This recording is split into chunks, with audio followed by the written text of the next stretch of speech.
What is up, people of the internet? It is me, Real American Politics, back in with a new video. Today, we are doing part 2 of the Great Realignment miniseries.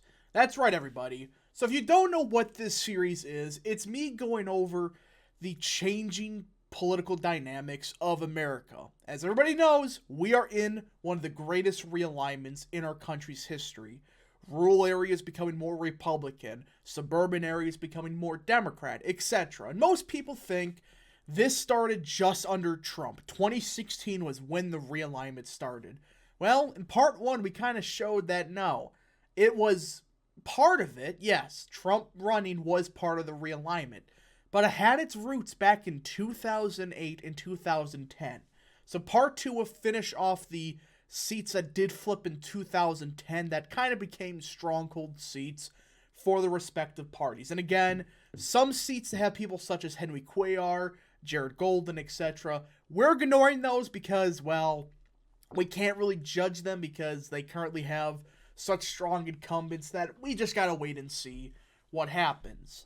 Now, before we continue with today's video, I hope you enjoy these type of videos. If you do, smash the like button down below, subscribe, share with your friends, hit that little bell, follow the Twitter account in the description down below, and join the channel today. Guys, just for $3 a month, you could join Real American Politics. That's a phenomenal deal as it helps support the daily content we all know and love. So, if you want to help support the content, I recommend you join as it's only $3 a month. Hope you join today. Alright, everybody. Let's get into today's video. The Great Realignment Part 2.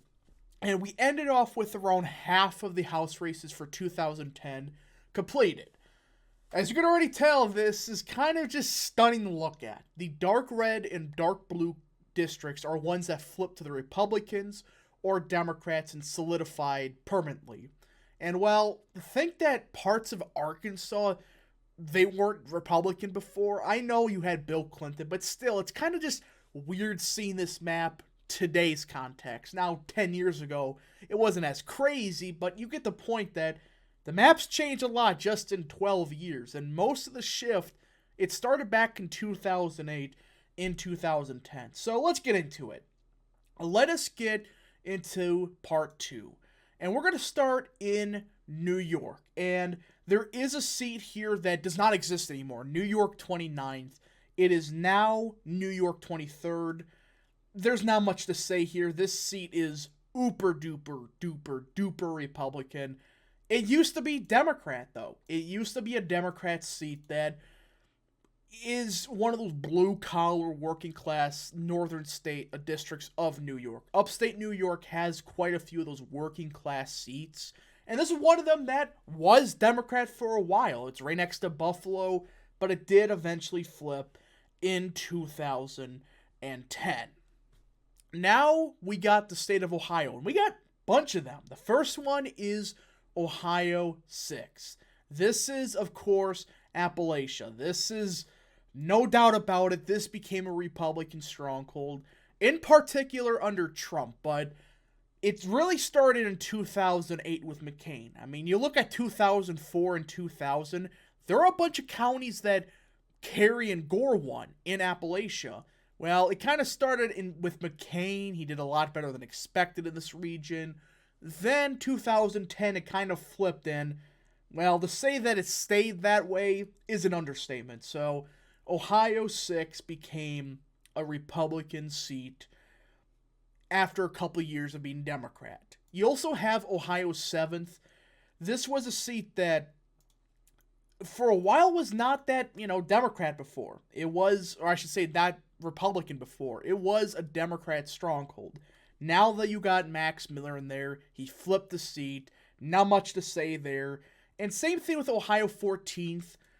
All of these northeastern Ohio seats, they all became Republican strongholds.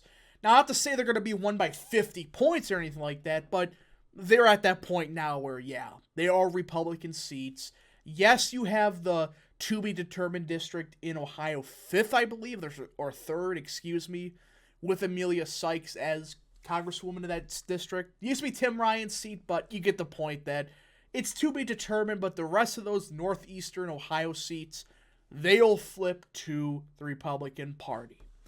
Now, one that kind of surprised me was the Dakotas. That's right, back in 2010, the Dakotas had Democrat representatives. Now, this was a little bit of misleading number because these aren't your traditional Democrats. These are the Democrat Farmer Labor.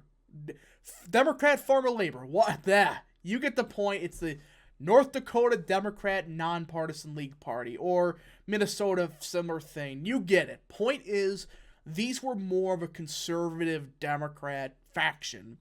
And both of them had that. It's kind of similar to what Minnesota has with the Farmer Labor Party.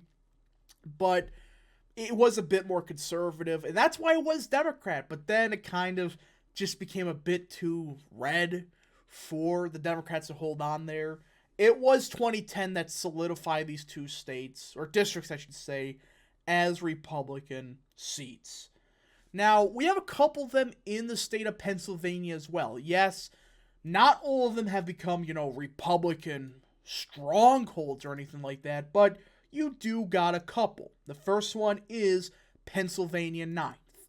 Surprisingly, it was not that, Republican 10 years ago. It was a fairly competitive seat just 10 years ago. But it eventually flipped, and just like many of these seats, when they flipped, it's gone. 2010 was kind of the last hurrah for Democrats in a lot of these seats. And similar old deal to Pennsylvania 16th.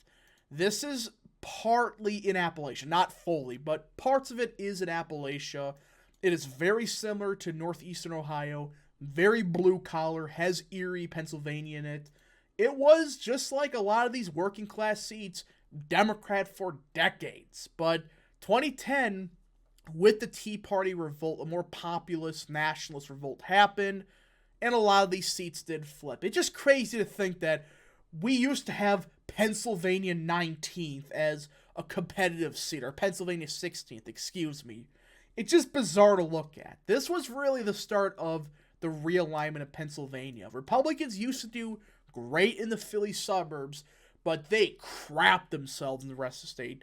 I mean, this red seat, Gore basically won every single one of the counties within that district. It's like, jeez. That's just crazy to think about, but that is the realignment in a nutshell in Pennsylvania. The suburbs became more Democrat. The rural areas became significantly more Republican. Now, we got South Carolina 5th. Again, this was a seat that, surprisingly not that long ago, it was a Democrat seat. Now, South Carolina Democrats 15 years ago, they were arguably more conservative than Republicans, but that's a different story. This was a seat that was held by longtime John Spratt. He finally lost in 2010. He was first elected in 82. Mind you, this was an R+7 seat in 2008. It's like, man, the South Carolina has had a weird history. You always had those conservative Democrats, but they even lingered back in 2010. You really thought that Strom Thurmond was kind of the last hurrah, but no, there were some conservative Democrats left in South Carolina just 10 years ago. So there's that. Now we got Tennessee. There are a couple that, not much to say here. These states, the reason the state used to be more competitive was you had Democrats like Gore. The second they became Republican, yeah, it was only a matter of time before these districts flipped. Not much to say here. Very similar to most of the Appalachian seats. They became Republican seats after decades of being Republican or Democrat seats, competitive, whatever. Now, this one that I never knew about was Texas 17th. Like, I know Texas 17th. I didn't realize that it was Democrat since 1919. It has never voted Republican for congressional elections since 2011. That was the first time ever Republican won this district, not counting, statewide results. That's crazy to think. This is where Pete Sessions is. Bizarre. This kind of just demonstrates what happened in 2010. Why 2010, I think, should be considered the year the realignment really started. You have districts like this flipping. It's like very similar to what happened to Stark County. You know, Southern Texas hasn't voted Republican for what, 150 years or something like that? Flips Republican 2020. It's like, man, Texas really had some significant realignments in 2010. Now we got Texas 27th. This is Michael Cloud's seat. Once again, it used to be a bit more Democrat. It used to be a more Democrat seat. You go here, Gore won this seat, Obama won it, but under Trump, it kind of just, under Romney and Trump, it just blew up. I mean, Bush even struggled in this seat. Considering he was from Texas, it's like, that's kind of shocking to think about, but it is a seat that used to be more Democrat, always voted Democrat down ballot, even up ballot, it was a competitive seat. But then eventually 2010 hit, and most of these conservative Democrats, they bit the bullet, especially in places like Texas 27th. Now we have a couple more seats. First one, of course, is in Virginia. Virginia 9th. This is part of Appalachia, United States, part of Appalachia. It is a Republican stronghold now. But again, Gore, I'm pretty sure, won this region by like 15 points. Don't quote me on that, but I'm pretty sure it's Gore or Kerry who won this district by quite a bit. I could actually probably check right now how much did... Yeah, let's see here. Wow, it actually went to Bush, but not as much as it is now. I mean, Trump won it by 40-some points. I swore that Bush lost this district, but I must be thinking of something else. But you get the point that Virginia 9th, it used to be more Democrat. You can clearly tell it was more Democrat in 96. Clinton won it, Warner won it again. And when Republicans won it, it was only by like 12 points. Trump came in and won it by 40. So it's like, yeah, that's a definition of a district that realigned. Now, we also have West Virginia, which I'm not going to say much about. That's kind of obvious. West Virginia has seen a crazy realignment itself.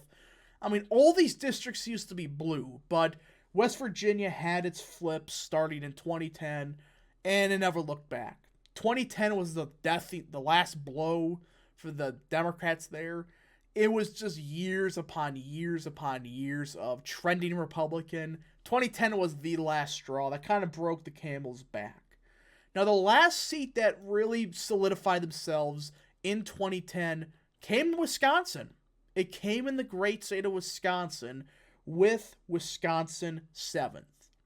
This seat, yes, this Wisconsin 7th, the seat that's in the northern woods, this used to be Democrat for decades. It was Democrat since, I think, 69. Nice. And, well, Sean Duffy won it, but then eventually Tom Tiffany won it. And as you can see, it became Republican stronghold in 2010. And that, folks, is the current state of the realignment. 2010 is over, and this is the new map. This is the map that kind of solidified 25 seats that used to be Democrat. They basically flipped for good in 2010. While 3 districts that were Republican, they flipped to the Democrats for good. Anyways, folks, I hope you enjoyed part 2 of this mini-series. If you did enjoy, smash the like button down below, subscribe, share with your friends, hit that little bell, follow the Twitter account in the description down below, and join the channel today. Thank you so much for watching.